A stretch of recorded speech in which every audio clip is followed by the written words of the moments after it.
Hello everyone, welcome to Deaf Mute Studio. I'm joined by Garreth Bang Bang Dynamite Stick Gibson, and we are recommending 2 horror films per day during October. Today is day 12, the 12th of October. So let's get right into it. Gib, what is your pick for day 12? My pick is Child's Play 3. Sorry, Child's Play 2. Do you want to start again? No, it's fine. Leave it in. Yeah, Child's Play 2. Sorry, no, definitely not Child's Play 3. Although I do like that film, but it's yeah. I didn't even know there was a third one. Oh yeah. Oh god, there's quite a few. Well, in the Child's Play anyway, there's 3 Child's Plays, but then there's like Bride of Chucky, Seed of Chucky, Cult of Chucky. Like it goes on for ages. But yeah, this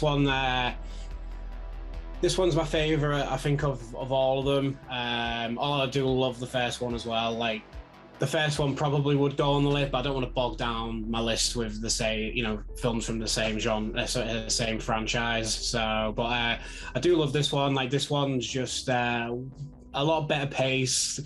You kind of just get Chucky right at the beginning as well. I think they knew what they had then with Chucky. Like, they realised they had a bit of an iconic figure in it, so literally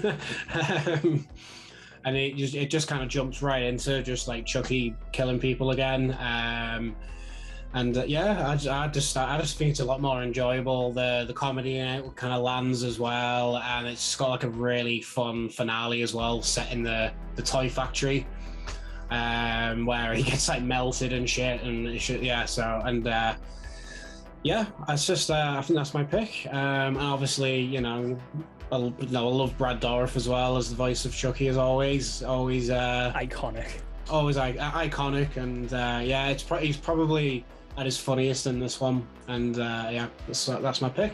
Child's Play 2, not 3.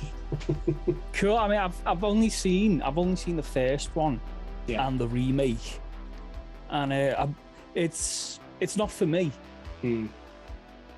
It just, I don't know, it just didn't really tickle me bollocks. I mean, I thought the remake was all right, but I believe fans don't really like it.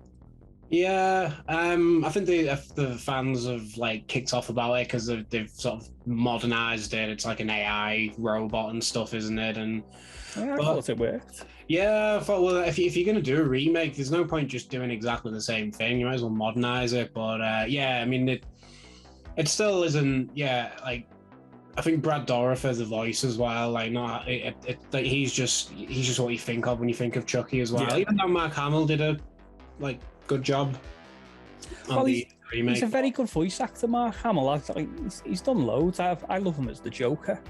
Yeah. The thing with the remake, I just couldn't get over how it looked. Like the face, it looked like the original Chucky, but if it had Botox or something, it just looked very weird. It was very like I don't know. So I couldn't get past that. So yeah. Child's Play 2. I do love the original as well, but it's more just so because this one's just very snappy, just gets right into it. The first one, obviously rightly so, is like a big build up to like, actually is the doll possessed, and to the point where it actually does, you get the reveal. But yeah, I just quite like this one because it just gets right into it. Oh, excuse me, sounds. What year was it released, Gib? I'll keep it open. There we go. I'd say maybe 88. Oh, are we talking 90s? 1990? Yes. Yeah. Bingo. Yeah. I was gonna look these up again beforehand, but try and guess. No, not on a roll like I was last time. It's all part of the fun. So for my pick, Gib, I've gone with a very underrated film that was overshadowed, in my opinion, by The Sixth Sense. Yeah. And my pick is Stir of Echoes with Kevin Bacon. Nice. Yeah, it was definitely it definitely came out at the wrong time, didn't it? I mean, yeah, it really did. I mean, I don't know about you, but I've never been on the Sixth Sense bandwagon, mainly because the very important twist got ruined for me. So Yeah, I didn't get the same enjoyment as other people. Whereas State of Echoes, no one talked about it. Again, rented it on VHS, and I was really blown away by how good it was and how I wasn't expecting anything from it. Yeah, it wasn't marketed very well as well. I remember the trailer not like making it look like it was amazing or anything special, but it was definitely a video rental film, wasn't it? I think people discovered it through that, or probably on like Sky Movies and that. But it's it's a really solid horror thriller. Yeah, it's just it just came out around the same time that a similar-ish type of film, just came out and obviously got a lot more buzz about it and won Oscars as well. Yeah, true. Yeah. And I think really like The Sixth Sense, by the way. I had never had the twist ruined, so it's yeah. See, I can imagine I too would really like The Sixth Sense, but again, it just got ruined for me. And as soon as you know the big twist, it's a completely different film. Mm-hmm. Yeah, it is true, because it affects how you see the. But that's a good. I mean, it is a good watch as well, knowing the twist. But it'd have been nice to, because it's one you sort of think about afterwards, and you're like, oh, obviously with Bruce Willis wearing the same thing all the way through it, and then he doesn't actually interact with any of the other people as well, and his wife wasn't ignoring him. Yeah. Yeah, he wasn't a boring bastard. But with State of Echoes, I just thought it was a really, really solid film, and I didn't know this until now. But it's Richard Matheson who, if I'm not mistaken, who wrote I Am Legend. Yeah. Wrote the novel. Oh, okay. But yeah, I thought it was like an original screenplay, but no. So I think that's where a lot of the qualities would come from. And don't get me wrong, it really well adapted, but yeah, a really solid film, grounded as well.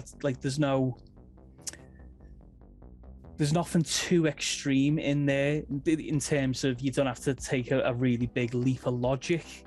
No, it all gets there like quite well and believable, and it introduced me to an excellent cover of Paint It Black by a band called Gob, who that's the only song I've ever heard from them. Yeah, I always thought it was the original, but in the but no, I bet it was in the trailer or something.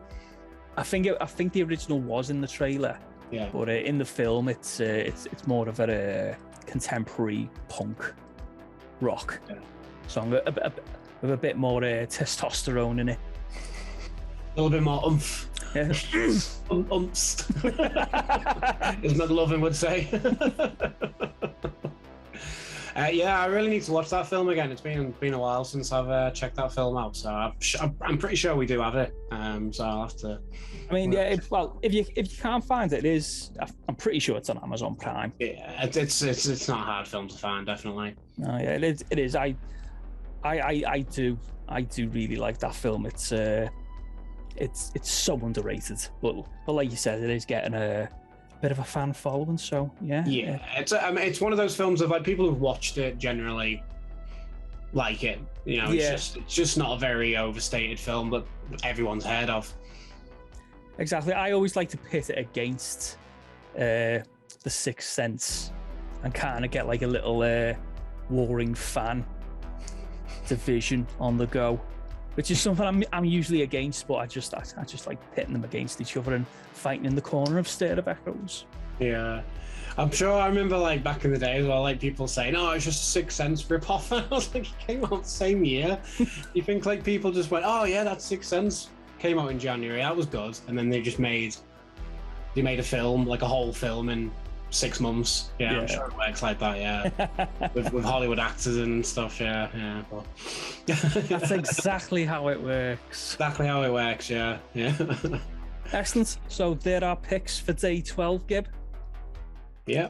This is if anyone's taking these to heart and watching these on the day, then my hat metaphorically goes off to them because they're having a whale of a time.